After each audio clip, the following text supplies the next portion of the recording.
Hey guys, tonight we head into the snow-draped hills of Colorado to a house that once held a family of 5 and now holds only questions. You're standing outside Cedar Ridge Estate, a crumbling mansion in the woods. While the wind scratches against the shutters like it knows something it can't say. It's November 17th, 2001. There's fresh snow on the ground, crisp enough that you can hear it groan under your boots.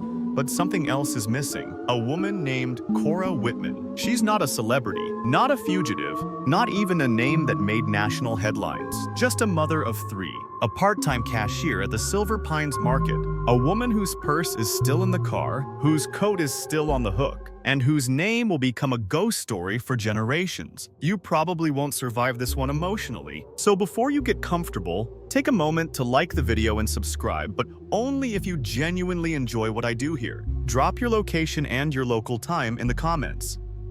I love seeing where you're listening from. Now, dim the lights, maybe turn on a fan for that soft background hum, and let's ease into tonight's journey together. You trudge up the winding mountain road just outside Silver Pines, a town so quiet even the deer know how to whisper. On your left, nestled behind a thicket of towering evergreens, is Cedar Ridge Estate. It's an old Victorian home, painted navy blue and peeling at the corners, with a gabled roof and windows like tired eyes. Inside lives the Whitman family, or at least they did. Stephen Whitman, ex-military, forest ranger, the kind of man who fixes things without ever saying much. 2 sons, Noah and Grant, both under 10, and Annabelle Green, 11 years old, from Cora's previous relationship. And Cora, locals knew her as the sweet one at the market, the one who'd compliment your scarf or remember your birthday. But beneath her warm smile, she'd quietly vent about Stephen, controlling, possessive, paranoid about money. The kind of man who kept accident logs for every scratch on the kitchen counter. That night, Stephen told police. They argued. He said Cora wanted to buy Annabelle a new winter coat, and he said no. According to him, she lost it. Stormed out of the house into the falling snow. Didn't even take her keys. Problem is, the snow was undisturbed. There were no footprints, no tire marks, just the old Jeep Wagoneer in the driveway, with her purse on the passenger seat. Her cell phone and coat still inside the house. Police thought maybe she got picked up. Stephen suggested a dark SUV came by. He wasn't sure of the model, or the plate, or the direction, or come to think of it, if it actually happened at all. And here's your first quirky fact. Victorian homes like Cedar Ridge often had what were called mourning rooms, spaces specifically set aside for displaying the dead. It's ironic, considering this house seems to only deal in the almost dead. Back to the scene. When Cora didn't show up for her Saturday shift, her boss called around, no answer. Then called the police. They arrived by noon, found nothing. No blood, no broken glass, no signs of a break-in. Just that quiet, echoing nothingness that makes your skin go cold for reasons you can't explain. The house was clean, too clean. The kitchen floor smelled like pine bleach. There was a half-cooked pot roast in the oven Stephen said he forgot about. You notice something else. Annabelle, Cora's daughter. She's just sitting there, arms folded, eyes darting to the attic door every few seconds. But we'll get back to her. Stephen insisted Cora left of her own free will. Maybe she needed space, maybe she ran off, but locals didn't buy it. See, Silver Pines isn't the kind of town you just disappear from. It's so small that the gas station owner also runs the post office and plays Santa at the annual tree lighting. Historians still argue whether tight-knit mountain towns are safer or better at hiding their ghosts. You check the back door, locked, windows intact, but something's off. The air smells still, not stale, like abandonment, just still, like the house is holding its breath. One of the officers notices a single red mitten by the edge of the porch steps. Too small for Cora. It's Annabelle's. The officer picks it up, dusts the snow off, and glances at her. She stares back, unblinking, then whispers, "She's not gone." He made her go quiet, but nobody hears her. They're too busy checking trash bags and melting snowbanks. Here's your one little reality check for the night statistically. In over 70% of spousal disappearances in rural America, the husband is the last one to see the victim alive.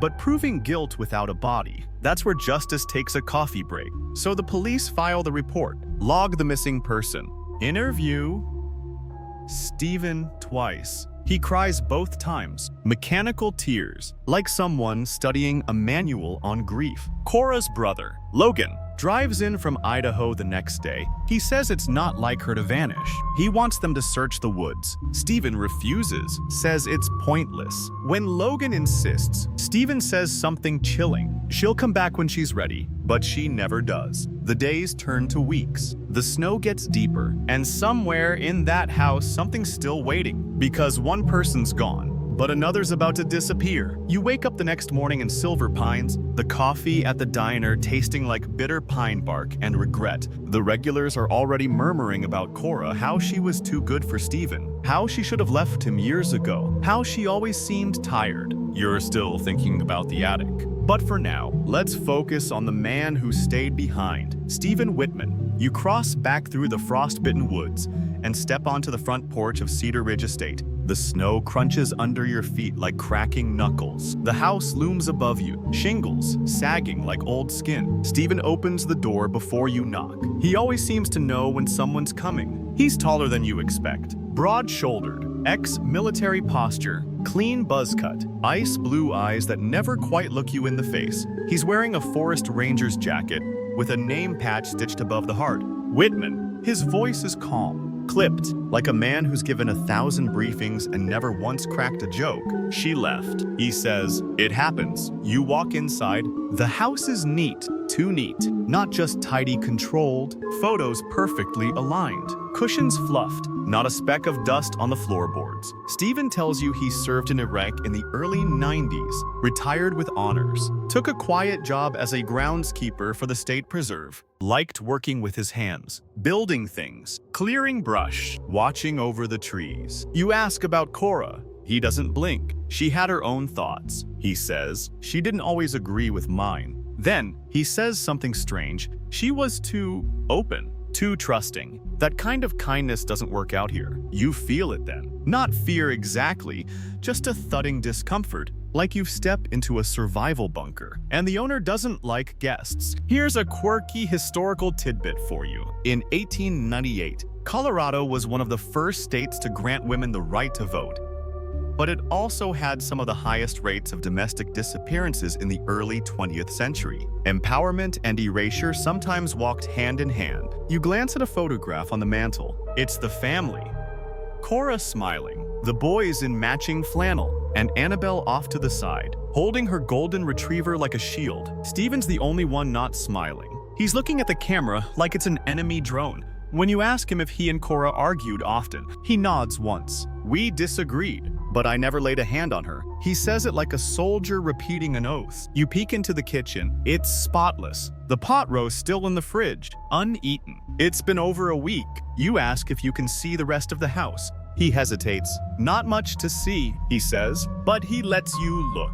The boys' rooms are identical bunk beds, toy soldiers, chore charts on the wall. Annabelle's room is different. Pale purple wallpaper, a window overlooking the woods, stacks of notebooks on the desk, a crayon drawing taped to the door, a stick figure with long red hair standing next to a golden dog. You try the attic door. It's locked. Stephen shrugs. Just insulation and dead squirrels. Then he adds, no one goes up there. You pause at the threshold. You're pretty sure the air is colder near the door. You ask if he'd be willing to open it. Stephen smiles, but there's no warmth in it. Don't see the point? And here's your historical fun fact. Attic spaces in 19th century mountain homes were often used for storage, but also as makeshift bedrooms during the mining boom, especially for unwanted family members. The kind people didn't want seen. You thank him for his time. As you leave, you hear the boys playing in the snow, but no sign of the dog. You ask, casually, where it is. Ran off, Stephen says, too quickly. Probably went looking for her. That night, you visit the sheriff's office. Sheriff Keller, a no-nonsense woman with more grit than a gravel road, says they've done everything by the book. Interviewed Stephen. Searched the grounds. No warrant to search the attic. No probable cause. We're not in the business of breaking into attics just because someone's creepy, she says. Historians still argue whether small-town law enforcement tends to protect its own or freeze under pressure. You glance at the whiteboard behind her desk. Cora's name is written in red marker, Below it, status, missing. No evidence of foul play. You look back at the photo you took of the attic door, the scratches on the frame, the tiny smudge near the handle that looks a lot like a child's fingerprints. Sheriff Keller raises an eyebrow. You think he killed her? You shake your head. You don't know what to think yet, but you know this. Stephen Whitman isn't the kind of man who misplaces things. And Cora Whitman didn't just walk away. You come back to Cedar Ridge 2 days later, not as an investigator, not as a neighbor, just as a quiet pair of eyes. Stephen's not home. He's off clearing trails for the Forest Service, according to the neighbor with the snowblower who always talks too much. But Annabelle she's sitting on the porch steps, bundled in an oversized coat. Her golden retriever lies at her feet like a tired guardian. You sit beside her, far enough to not spook her, close enough to share the silence. The dog lifts its head, then settles back down. I liked your drawing, you say, nodding toward the crayon art you saw on her bedroom door. She doesn't respond at first, just tugs on a loose thread at her cuff. Then she whispers, "That was me and Juno. Mommy said we were both born to run." You ask if she misses her mom. A long pause, a slow nod. "She was trying to go," Annabelle says softly. "She said Idaho was safe." But he heard her talking. You glance back at the front door. Still closed, still quiet. Annabelle leans closer, eyes locked on yours, voice barely a breath. "I tried to show Uncle Logan, but he stopped me." She doesn't need to say who he is. "What did you want to show him?" you ask gently. She shifts, her lips pressed tight. Then, so fast you almost miss it, she points upward, to the attic window, a small, square pane covered in frost. "There's stuff up there," she says. "Stuff Mom hid. And other things, too." You feel your throat tighten. Then she stands, dusts off her coat, and walks back inside. Juno pads behind her. Here's your fringe fact of the night. In some Appalachian traditions, attics were believed to trap unsettled spirits. People would leave coins or lavender at the base of attic stairs to keep bad energy from seeping into the rest of the house. That night, you call Logan Green, Cora's older brother. He answers on the first ring. "I knew something was wrong," he says. "I just couldn't prove it." You ask him about his visit 2 weeks after Cora vanished. He sighs. You hear the creak of an old rocking chair. "She was acting off, jumping at sounds, wouldn't go anywhere alone. She told me she thought he was listening through the vents." Then he says something that stops your heart. "Annabelle took my hand and said she had something to show me. She kept pulling toward the attic." You whisper, "And we didn't make it." Stephen stepped out of the kitchen, right between us, just appeared, said the attic was infested, full of mice. Told her to go to her room. She didn't even argue. She just shut down. Logan pauses. You ever seen a kid look like she got erased from the inside out? Yeah, you've seen it now. And here's a bit of historical unease. During the 1950s, Colorado had a silent epidemic of disappearing housewives, a phrase the media actually coined. Women who left no note, no luggage, no money trail. Most of their cases were quietly closed after a few years. You ask Logan if anyone ever searched the attic. He laughs bitterly. The cops said they didn't have a warrant, and Stephen told them the ladder was broken. You hang up and go back. Stephen's truck is gone again. You knock anyway, Annabelle answers. Her face lights up when she sees you, but she doesn't speak. She just steps aside. The attic door is still locked. "Do you still have the key?" you ask. She nods, reaches into her coat pocket, pulls out a rusted, old-fashioned brass key. She places it in your hand, fingers trembling. "You have to see," she whispers, before he comes back. Your fingers shake as you slide the key into the lock. It clicks louder than you expect, echoing down the hallway like a dare. You pull the door open. The air hits you like a sigh that's waited years. Cold, dry, stale. The attic stairs groan under your weight. You pause at the top, flashlight sweeping across dust-draped furniture, boxes, and something else. Drawings, dozens of them, pinned to the rafters. Crayon sketches of a man with no eyes, a woman crying in a bathtub, a girl with tape over her mouth. Then, tucked behind a beam, you find it, a shoebox. Inside, a torn page from a journal. He checks the trash. "I have to burn this tomorrow." A child's bracelet. A photograph of Cora, face bruised, holding up a newspaper dated 2 weeks before her disappearance. And something darker, a small, folded note in different handwriting. The ink is smeared, but the words punch through like thunder. Mom says he doesn't sleep like we do. You turn to ask Annabelle what it means, but she's already walking away. The attic door creaks shut behind her, and the house, once again, goes quiet. You don't sleep that night? Not really. Your thoughts loop like a broken tape recorder crayon drawings of eyeless men, a shoebox of secrets, and that whisper of a phrase, he doesn't sleep like we do. Morning comes slow. Fog rolls in over Silver Pines, thick as wool. The town looks like it's holding its breath again. You head to the school bus stop. It's just a sliver of road cut through trees, a crooked wooden bench under a metal sign riddled with BB gun dents. October 5th, 2002. 11 months since Cora disappeared, Annabelle leaves the house at 6:50 a.m. Wearing her purple parka, Juno trots beside her, tail wagging. A neighbor swears she saw them at 7. Auto sharp. The bus arrives at 7:20, but there's no Annabelle, no Juno, just a single piece of paper flapping on the bench under a small rock. It reads, "Mom and Dad are back. I'm going with them. Tell my brothers I love them." Annabelle. The handwriting. It's hers. Confirmed. But nothing else makes sense. No backpack missing. No coat left behind. No goodbye to the boys. And Juno. Not a trace. Stephen calls the police by 1:00 p.m. Calm, controlled. Says he found the note on his walk, but he hadn't walked that way in weeks. Sheriff Keller shows you the official statement. Stephen claims Annabelle must have remembered something about her mom's location, maybe even found her secretly his exact words. You ask if he actually believes that. He shrugs. Kids are full of surprises. You don't buy it. You visit the neighbor again, the talkative one with the snowblower. He leans on his rake, lowers his voice. Saw her that morning, just before 7. She waved. Dog barked at the tree line. What did you see in the woods? You ask. He shakes his head. Thought it was a moose at first. Big shape.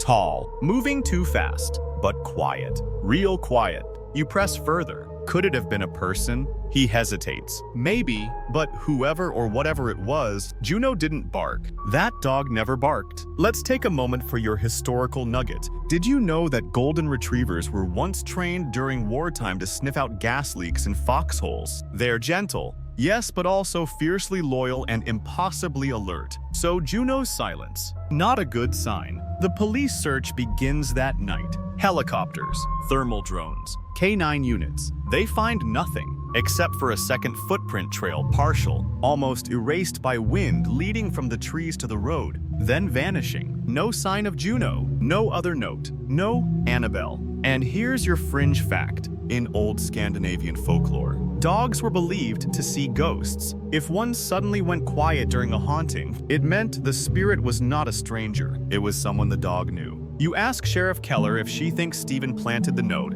She's quiet for a long time. Then she says, if he did, he's smarter than us. You stop by Cedar Ridge again that evening. The house looks darker than usual, as if it's aging faster now. The porch light flickers. Stephen answers the door with his sleeves rolled up. His forearms are scratched. Thorn bush, he explains. Clearing the trail today. You notice something else. There's a small, pink ribbon on the floor behind him. The kind Annabelle used to wear in her braids. You stare. He doesn't look down. Doesn't acknowledge it. Just closes the door slowly like you're a memory he's trying to forget. Later that night, you lie awake listening to a recording of the 911 call he made. His voice is too calm, too steady. And at the end of the tape, barely audible, you hear something. A girl's voice. Just 2 words. Help me. No one mentions it in the transcript. You listen to it 10 more times. Then 15. It's there. And it doesn't sound old. By now, you're not just curious. You're haunted, not by ghosts, by the gaps, the holes in every sentence Stephen speaks, the stillness in that house, the attic air that never stirs, and the voice on the 911 call, help me. You take the tape to Logan Green, Cora's brother. You find him in Idaho, tucked into a mountain trailer filled with guitars and half-built birdhouses. He listens with headphones, leans forward, pauses, rewinds. That's her, he whispers. That's Annabelle. He tells you something he hasn't told anyone, not even the police. 3 days before Annabelle vanished, Cora called to him, a crackly landline call from the estate. She was whispering. She told me she found something behind the wall in the attic. She said, if anything happens to me, look under the window. Then the line went dead. You check the blueprints of Cedar Ridge. The attic has a false wall near the east window, but police never checked that side. Steven said the wood was rotten, said it wasn't safe. Right? That brings us to tonight's mainstream history bite. In 19th century Victorian homes, attics were often altered or boarded up due to fire codes or to hide family secrets like illegitimate children, psychiatric patients, or the terminally ill, restrooms with no intention of recovery. Back to the timeline. Logan tells you that 2 days after Cora disappeared, Annabelle called him, asked him if Idaho had snow that year, said she wanted to build a snow angel with her mom. Then she said, "I think the house can hear me now." He drove straight to Silver Pines the next morning. That's when she tried to lead him upstairs, but Steven blocked her, said the roof was unstable, said he'd already called the county to schedule repairs, but no permit was ever filed, and the attic never sagged. You start connecting dots. Cora disappears in November 2001. Annabelle, gone in October 2002. Both vanish without a sound. Both last seen near the house, and now a 911 call. Years later, where some girl murmurs, "Help me." You bring all of this back to Sheriff Keller. She listens. She frowns. She taps her pen. "I'll be honest," she says. "We always suspected him, but a feeling doesn't get you a warrant." You pull out your last card, the attic key, Annabelle's key. The sheriff raises an eyebrow. You opened it. You nod. You tell her what you found: the box, the drawings, the journal page, the photo. She exhales, slowly, then says, "You're not gonna like this." She explains that without direct evidence, blood, a body, a confession, they can't reopen a case based on an attic full of disturbing art. Colorado's got strict privacy laws about private property. And frankly, she leans forward. Steven's smart enough to never leave a fingerprint behind. Historians still argue whether forensic science actually deters crime or just makes better criminals. You decide to go back one more time, not through the front door. At 3:12 a.m., you slip into the backyard.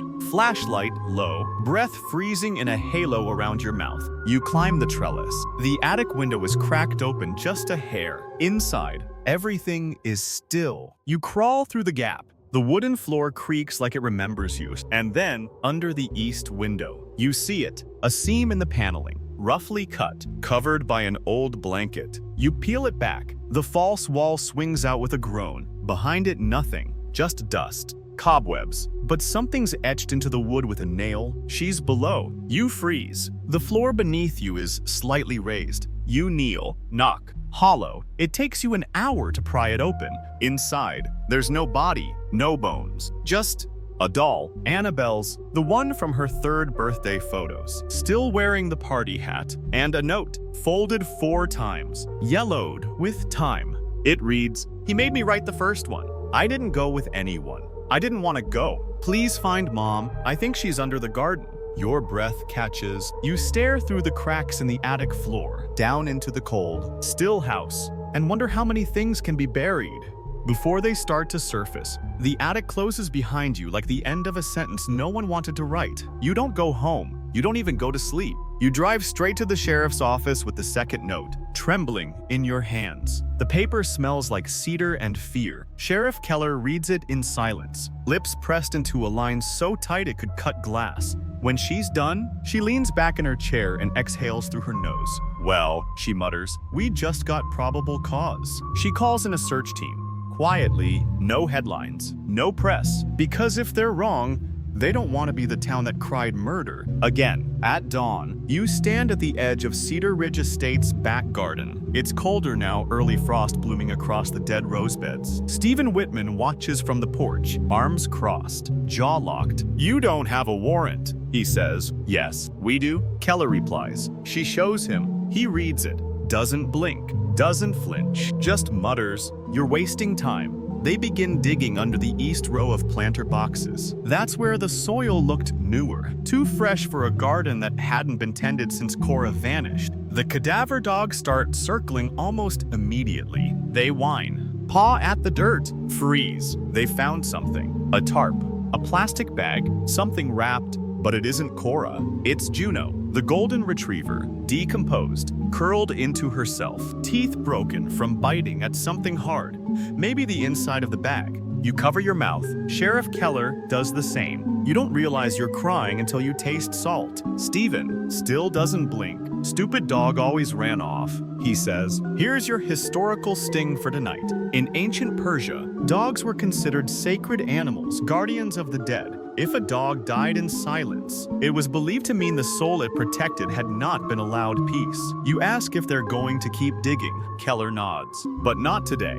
They need better tools. Geophysical radar. Excavation equipment. Steven retreats inside, closing the door like someone pulling the pin on a grenade. Later that evening, you sneak around the back again. You need one last look. The garden's quiet. The moon is a paper-thin blade. And then you hear it. From the side of the house, a sound like scraping. Not animal, not natural. You move slowly, flashlight off, and you see it. The basement door open. Just a few inches. Cedar Ridge doesn't have a basement. At least, it's not listed on the county plans. You slip inside, and the air changes, not colder. Denser, like breathing under wet sheets. The floor is packed earth, walls reinforced with rotting timber. And then against the far wall, you see it. A series of wooden boxes, lined like coffins but smaller. Storage crates. You open the first, old newspapers, tools, a jar of teeth,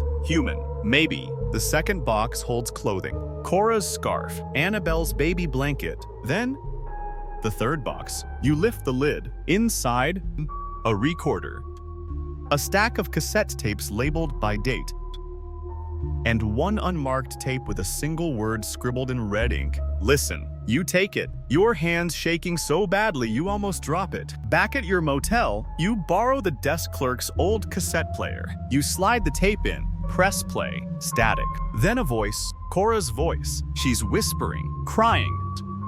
If you're hearing this, I'm gone. I think he's going to make Annabelle go next. I tried to leave. I really did. He's got something upstairs. Something from the war. I think he brings it back with him. The tape cuts. You rewind. Play again. Same ending. Same haunting line. I think he brings it back with him. And now it's not just murder you're chasing. It's something else. Something hidden in a locked house, beneath a dead garden, and behind the eyes of a man who never sleeps like we do. The next morning, frost creeps in through the motel window like fingers tapping gently on glass. You wake up with that sentence echoing through your skull. He brings it back with him. Back from where? From war. From memory. From someplace that doesn't have a zip code. You sit in the quiet, rewinding the tape again. And again, Cora's voice. Thin, crackling. Real. Outside, a snowplow scrapes the mountain road. Inside, you listen to the past trying to outrun the present. You bring the tape to Sheriff Keller. She listens. Once. Then again. Then stares down in her boots like she's trying to find a reason not to believe what she just heard. He's carrying something, she says. Not just secrets. She orders a full frunbus assault. Full forensic sweep of the basement. This time, no more favors for Steven. No more polite knocking. You drive back to Cedar Ridge with the team. Steven doesn't answer the door. Doesn't even pretend to. They break the lock, and you walk into a house that no longer even tries to pretend it's lived in. It feels emptied, stripped, but not of furniture, of something deeper, like the soul of the place left in the night. You guide the officers down into the hidden basement, this time with full lighting. You see more symbols drawn into the dirt, circles, marks, strange scratches across the support beams, and more boxes, dozens. Inside, clothing, hairbrushes, worn-out shoes, bits of paper with childish handwriting.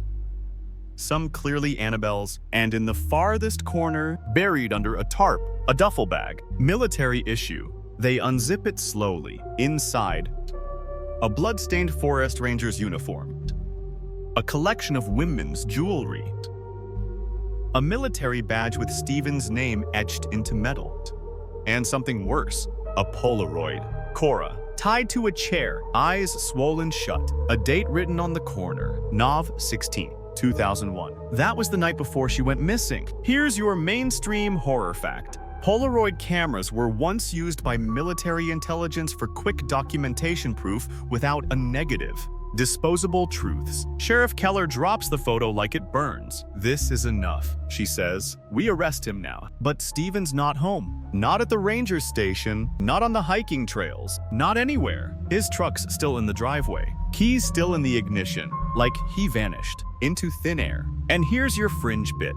In Cold War-era psychological studies, isolated veterans returning from conflict zones often reported hallucinations that bled into shared family experiences. But some researchers argued it wasn't madness, it was something inherited. You head back into the attic one last time and notice something you didn't before. The insulation along one wall is torn, like something burst out of it. You reach inside, your fingers close on something cold, a cassette, just like the others, but newer, dated October 4th, 2002. The day before Annabelle vanished. You pop it into the player in your car, static. Then, Annabelle's voice. "Hi, Mommy. If you're up in heaven, I hope you can hear me. I know you tried. I know he got mad. I'm scared. But I found the crawl space. The one with the wires. I think it goes to that thing he hides. The machine that makes him not sleep." You slam the pause button. "A machine," she continues, her voice cracking. "I think it talks to him. I think it makes him different. I think it tells him to hurt people. I think it told him what to do to you." She whispers. "I think he stopped being daddy a long time ago." You sit there, frozen, because whatever Steven brought back from war, it wasn't just trauma. It might have been something else entirely. You've heard a lot of strange things in your time, but this crosses a line your brain doesn't quite know how to process. A machine that makes him not sleep. A crawl space with wires. A voice that tells him to hurt people. It sounds absurd. It also sounds exactly like something an 11-year-old girl would whisper when she knows no one is listening. Or maybe when something is listening a little too closely. You drive back to Cedar Ridge for what feels like the 100th time. This time under the weight of something heavier than suspicion. You're not alone. Sheriff Keller sends a tech specialist with you, a lanky guy named Rafe with half-moon eyes, and a backpack full of wire cutters and handheld scanners. He doesn't say much, just nods at the floor and starts tapping his metal detector against the baseboards. You show him the insulation tear in the attic. You tell him what Annabelle said. He hums low. Wouldn't be the first time someone ran clandestine wiring in a place like this. Back in the 70s, cults used to wire their ceilings with copper coils to block radio signals. Total tinfoil behavior. You raise a brow, and Steven. Rafe taps the beam again. The device beeps, then again, stronger. Beneath the attic floorboards, he finds it, a narrow shaft, maybe 18 inches across, reinforced with old HVAC ductwork, leading down into the walls. A crawl space, just like Annabelle said. You shine a flashlight down. Dust spirals through the beam like a snowstorm. You see wires, dozens. Most are frayed. Some are still humming. Rafe starts tracing them. One leads to the old fuse box. Another disappears behind the living room wall. But one curls downward, toward the basement. He follows it.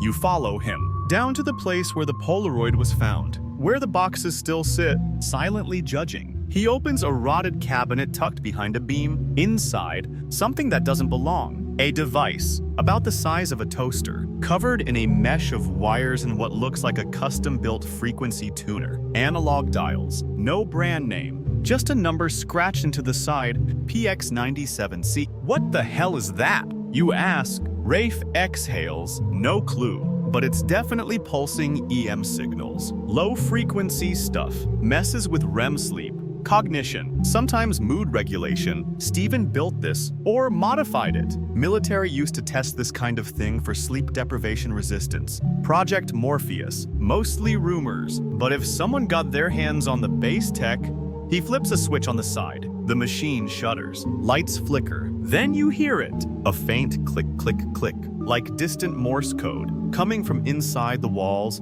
you and Rafe lock eyes. Someone wired this house, he mutters. Like a prison. Not to keep people out, to keep something in. You pull back.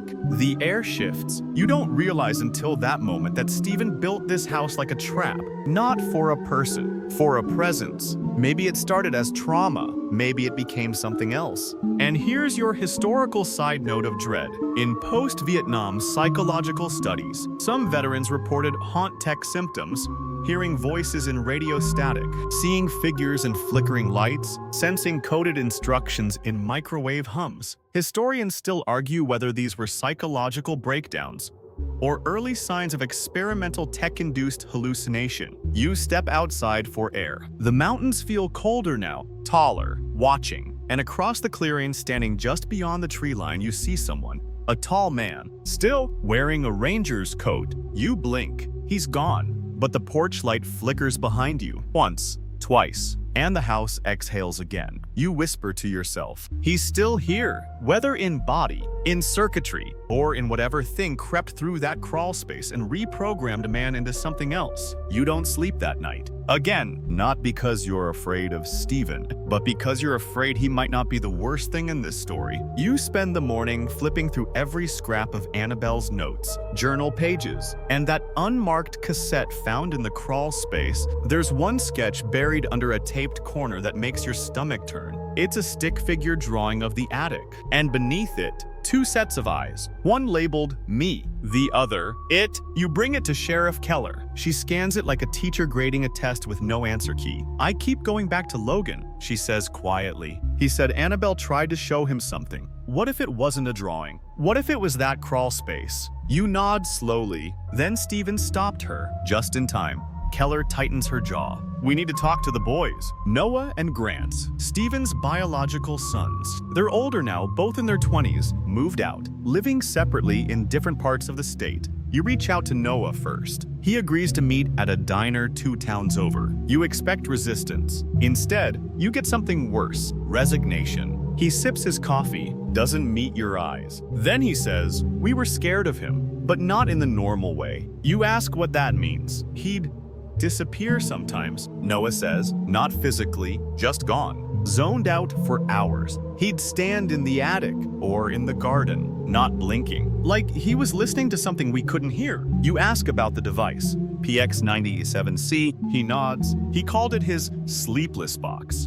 Said it kept the dreams out. The dreams. Your fringe fact of the day. Some fringe theorists believe that low-frequency electromagnetic fields can suppress melatonin production, effectively sabotaging the body's natural sleep cycles. A person exposed long enough might experience waking dreams, hallucinations, or worse. You ask Noah what he thinks happened to Annabelle. He hesitates, then says something no one ever has the courage to say first. I think he didn't mean to kill her. You freeze. He used to say, she was the loudest, Noah whispers. That the voice hated her songs. She sang when she was scared, and he'd get distant. I think one night the voice told him what to do. He wipes his face with the back of his sleeve, and he listened. You drive in silence after that. The road's winding and narrow, like nerves pulled too tight. Back at Cedar Ridge, Sheriff Keller meets you at the gate. They've reopened the crawl space this time with thermal scanners, and they found something. Heat traces in the walls, like something recently passed through. But here's the kicker. It wasn't coming from the attic. It was coming from beneath the foundation. There's a sub-cellar. It doesn't show on any plan. No records, no permits, just a hollow pocket beneath the oldest part of the house, beneath what used to be a coal chute from the original 1890s design. They dig, carefully,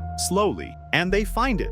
A narrow hatch, bolted shut with military-grade locks. Sheriff Keller turns to you. You want to see what Steven didn't want us to find. You nod. Once, they crack the hatch open, and the smell hits you first. Rust, mold, and something older. You descend slowly. It's pitch black until your flashlight catches the edges of walls made of newspaper and tinfoil. The floor is concrete, stained, scratched, and in the center, on a crude metal table, a second PX97C unit, twice the size, heavily modified. Wires feeding into the floor, into the house itself, and written in red paint across the far wall. She's inside now. You hear your heart pounding in your ears. Rafe scans the machine. This thing's broadcasting, not just receiving, EM feedback. It's looping, like it's trying to trap something here. Sheriff Keller swallows hard. What the hell was he building? You walk to the table. There's a single journal left behind. Stevens, the last entry is one line. Annabelle tried to unplug it. You close the journal and say what everyone else is afraid to. She did, and it finally screamed. You step out of the subcellar feeling like your lungs forgot how to hold air. The house no longer looks haunted. It looks spent. Cedar Ridge isn't hiding anymore. It's exhaling. Outside, the snow begins to fall again, soft, like ash. You sit on the back porch steps, watching the pines sway. You don't know if the case is solved, but something's cracked. Something's loosened. Sheriff Keller stands beside you, hands in her coat, silent. You ask her what's next. She exhales through her nose. We'll bring the feds in. Tech team, psych analysts. Whatever that machine was, it wasn't just sleep disruption. It was behavioral control. She pauses. You ever hear about the MK Ultra sub-projects? Back in the 60s, one of them dealt with prolonged sensory isolation paired with audio loops. They said it could break a person's will in less than 2 days. You nod slowly. Steven was breaking himself, wasn't he? Keller shrugs, or someone was helping him. That night, you visit Logan Green. He's waiting for you like he knew. You hand him the final journal, the note from Annabelle. The photo of Juno's grave. He cries, not with noise, with gravity, like a house collapsing inward. I should have taken her, he whispers. I knew something was wrong, and I still drove away. You tell him it wasn't his fault. But even as you say it, you wonder, because guilt is a parasite. It lives in the attic of the soul, scratches the walls at night. You ask if he remembers Cora talking about the machine. He nods. She called it his box of secrets, said he'd sit beside it for hours, said she'd wake up in the night and hear it humming, like a tiny engine made of regret. Here's a strange history bite for you. In the 1920s, a Czech inventor claimed he'd built a sorrow radio, a device that could detect residual grief in old houses. He was laughed off the scientific stage, but the prototype vanished. Some believe it inspired early audio ghost hunting gear. Back at the estate, the forensic team finds more than they expected. Microphones hidden in the vents, a series of blank VHS tapes labeled by date, receipts for copper wire, batteries, analog timers all in bulk. Steven was recording everything. But the tapes, every one of them is blank, not erased, not corrupted, just blank, like the house swallowed the footage before it could be captured. You replay the attic cassette one more time. The one where Annabelle says, I think the house can hear me now. And it's only now you notice what comes after that line. A whisper, not hers, something else. Almost like breath. Just one word. Stay, you freeze. Rewind. Listen again. It's there. Subtle. Male. Ragged. Not Steven's voice. You shut the player off. Hard. The electricity flickers in the motel room. You step into the bathroom. Splash water on your face. When you lift your eyes to the mirror, it's fogged. But in the center, a clear patch, wiped from the inside. A small handprint. You don't scream. You don't run. You do what Cora did. You start writing things down. Because whatever haunts Cedar Ridge isn't finished. It left fingerprints, voices, and maybe it left itself inside Steven. Or maybe it was never human to begin with. You wake up before dawn, feeling like someone's standing over you. Though the motel room is empty, not silent. Though there's a hum, low, faint, mechanical. You unplug the cassette player. The hum stays. Your phone won't turn on. Your flashlight's dead. Even the motel's wall clock is frozen. 3:47 a.m. Back at Cedar Ridge, investigators have returned for what they hope will be the final search. This time, they bring something new. Ground-penetrating radar. The plan is to sweep the east side of the estate, an area still unscanned, thick with pine and covered in brittle frost. You return to the property just after sunrise. Logan is already there. He looks hollowed out, but determined. I'm not leaving this time, he says. If she's here, if either of them are, I want to be the one who hears it first. The radar techs get to work. They scan the area beyond the old garden, the pine grove where the anonymous 2014 tipster claimed Annabelle's body had been buried. You remember that tip? The crudely drawn map,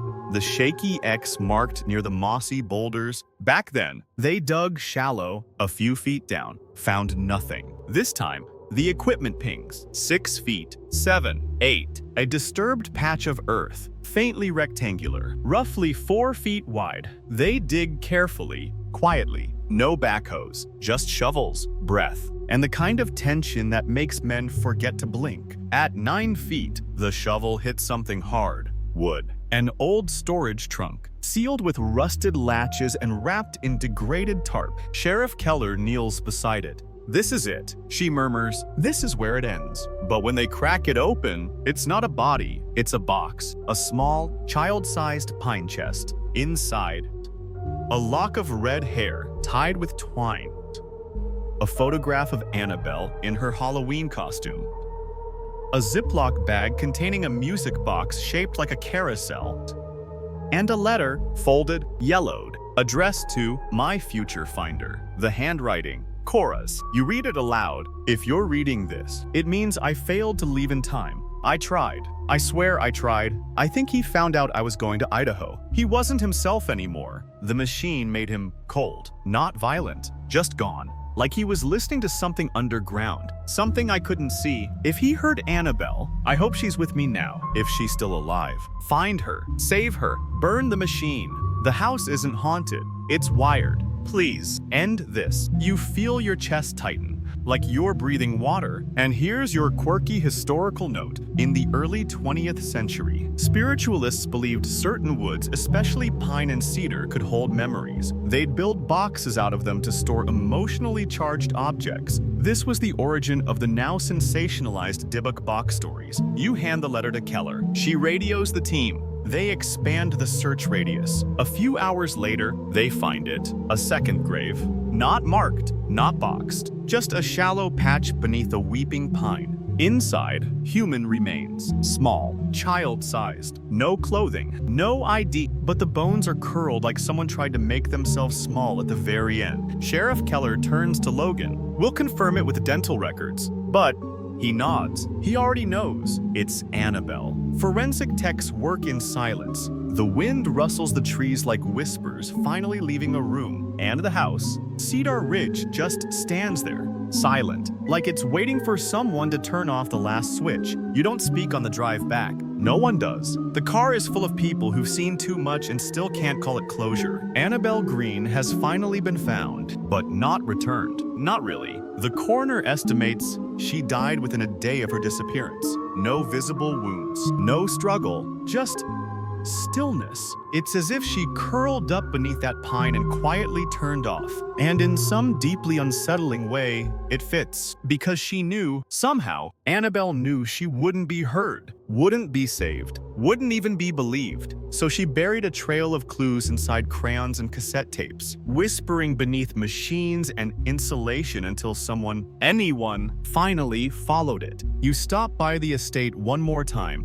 alone. The house no longer looms, it leans, just slightly, like it's tired, like something inside has uncoiled and finally let go. You walk through the kitchen, past the cold stove, up the stairs, through the attic.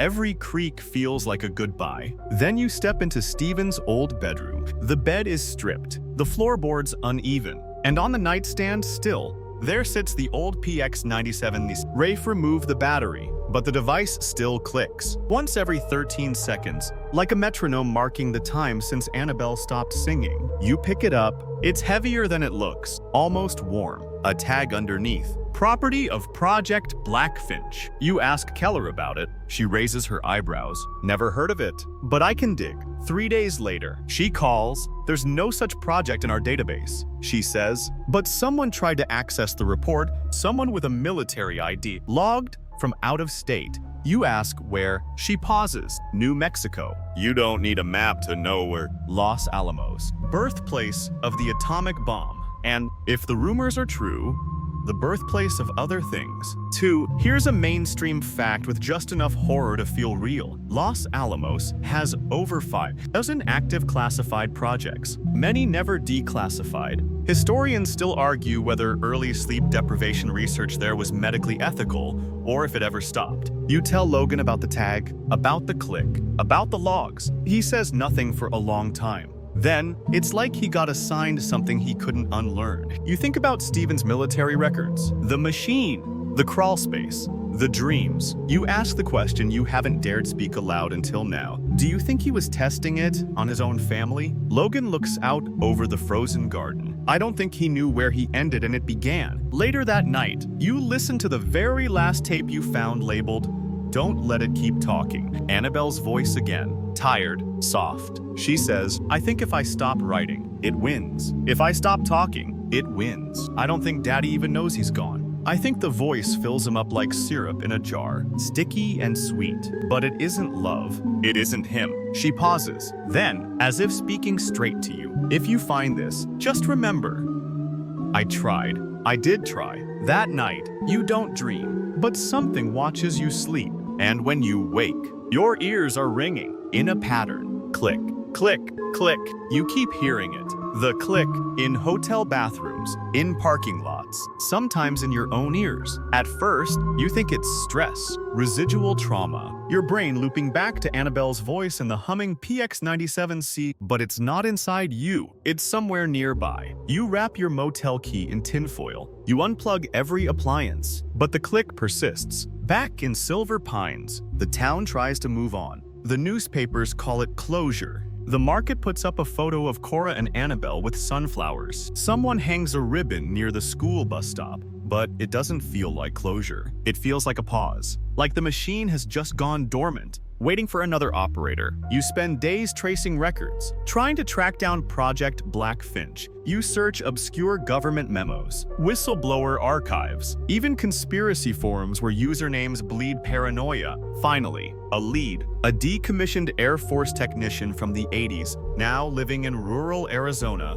His username, Echo, Bird 17. He agrees to talk, but only in person. So you go. You meet him at a truck stop just outside Flagstaff. He's wiry, sunburned, jittery, keeps his back to the wall. You ask him about Blackfinch. He goes still. Didn't think anyone even remembered that name. He explains that the project was experimental part of a short-lived DARPA initiative in '83. They were developing low-frequency transmitters designed to alter circadian rhythms, not for war, for programming. They thought if they could regulate sleep, they could regulate behavior. He says, "Turn a man into a machine. Take the hesitation out of him." You ask if it worked. He chuckles darkly. Depends who you ask. It never stopped working. It just kept going. You tell him about Stephen, the estate, the machine. He listens without interrupting, then says, "PX97C, that's early stage, bare bones, prototype.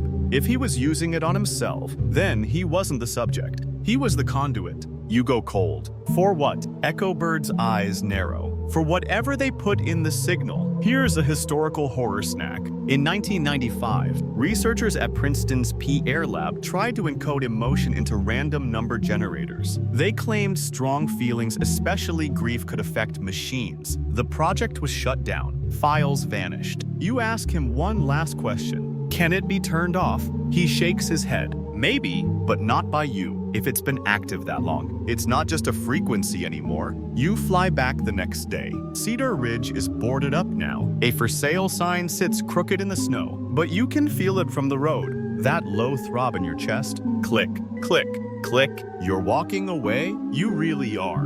But something inside you whispers. You opened the attic. You turned on the tape. You listened. And now it listens back. You try to go home. Really? You pack the files. You clear your laptop. You cancel the standing motel reservation in Silver Pines. You delete the audio folders, but your ears won't stop ringing. And then there are the dreams. Not nightmares. Worse, they feel recorded. You're back in the attic. You can't move. The machine is humming beside you, and Annabelle's voice is whispering backwards in a language you've never heard. You wake up drenched in sweat at exactly 3:47 a.m. Every time you return to your notes, the attic sketches, the crawl space measurements, the tapes, and a question grows like mold in your chest. What if Stephen wasn't the only one affected? You reach out to Grant Whitman, Stephen's youngest son. He's hard to find. Changed his name, working off-grid in Oregon as a trail guide. You leave a message, then another. He finally calls you back. Voice flat, guarded. You ask him if he remembers anything strange in the house growing up. Long pause. Then, "I remember Mom humming every night. It was the only thing that kept the house quiet." You ask him to explain. She said the walls remembered noise. If we didn't fill them with something soft, they'd echo something worse. You go still. Then he asks you a question. Did the tapes survive? You pause. Some. Why? Grant exhales. Because they don't work unless someone listens to them. That was the rule. You ask who made the rule. I don't know, but it wasn't Dad. Here's your fringe fact of the night. Some Cold War audio labs theorized that repetitive low-frequency exposure could embed not just emotional states, but suggestions into a room's resonance profile, what one researcher dubbed residual volition. Think of it like haunted drywall. You ask Grant if he ever heard the PX97C turn on. He laughs. But it's not funny. You don't hear it turn on. You hear it stop. That's when the silence screams. The next day, you receive an envelope in the mail. No return address, no postmark, just your name, written in a child's block letters inside. A single Polaroid of the Cedar Ridge attic. A red crayon circle drawn around the base of the attic wall, and a note. There was another one. He kept it in the mirror. You return to the estate. The boards on the door have been torn down. Inside, the floor creaks like breath. You climb the stairs, slowly, and in the attic, you see it. The old vanity mirror, one you don't remember being there before. It's cracked, barely standing. Behind it, taped to the back, one last cassette. Unlabeled, you take it, slide it into your pocket. The mirror's reflection shifts just a flicker. You look again. Your reflection is standing still, but you've already stepped away. You don't listen to the tape, not right away. You try to forget it, try to forget her, try to forget the house, the attic, the hum, the mirror that held your reflection a little too long. But memory is sticky, and Cedar Ridge, it clings. The tape lives in your drawer for 3 days, still sealed. Still silent, until the dream changes. This time, you're not in the attic. You're underground, and it's not Annabelle whispering. It's Steven. He's pacing in a circle, humming a tune that has no melody, just syllables, ancient and broken, like the machine got inside his throat. He looks at you, dead-eyed, calm, then says, "You listened. That means it's yours now." You wake up with a nosebleed. The power's out, and the tape is no longer in the drawer. You find it in the cassette player, already cued. Your finger hovers over play, then presses, the tape clicks. Wires, nothing. Then Annabelle's voice, quiet, tired, but different, older. If this is still playing, he didn't stop it. Or maybe you didn't. Maybe the house moved. Maybe it found you now. Either way, you're listening, so I'll talk. She pauses. You hear creaking wood, wind, then her again. I don't think Steven made the machine. I think he fed it. With silence, with secrets, with things he couldn't say out loud. You lean closer. The attic was never haunted. The attic was hungry. Now it's just looking for someone new. The tape ends, and your apartment is too quiet. Here's one final disturbing fact for the road. Some fringe acoustics researchers believe certain architectural shapes can trap sound memory. In perfect conditions, a space could replay old sounds like record untriggered, but alive. It's called resonant haunting. You sit in the dark for hours. Click, click, click. The sound returns. Behind the walls, you unplug everything. It stays. You take the cassette, wrap it in foil, seal it in a box, bury it beneath your floorboards. It still clicks. You don't visit Cedar Ridge again. But sometimes just before you fall asleep, you hear Annabelle's lullaby in the hum of the refrigerator. You see her silhouette in the mirror, walking away. And every now and then, just faintly, the attic door creaks from inside your walls. You're still here? It's quiet now. The machine's off. The cassette has stopped spinning. And the attic door, well, let's just leave it shut for tonight. Take a breath, a real one. Let your shoulders drop. Let your jaw unclench. Maybe let your eyes close, even if just for a second. Cora Whitman loved her children. Annabelle tried harder than anyone to be heard. And even if it took decades, even if justice came too late, someone did follow her voice. That someone was you. Not all stories end with closure. Sometimes they end with remembering, with listening, with paying attention to the echoes most people ignore. So if you hear a hum tonight, don't panic. It's probably just the heater kicking on, or maybe the wind brushing past your window, or maybe the attic of your own mind, clicking gently. asking to be noticed. Let it fade. Let the silence stretch a little longer. Let your breath come slower. Let the shadows go still again. You're safe now. The machine is off. The voice is quiet. And you've made it to the end. Thanks for staying with me tonight. Until next time, sleep light, dream slow, and remember, if a house ever hums at you, don't hum back,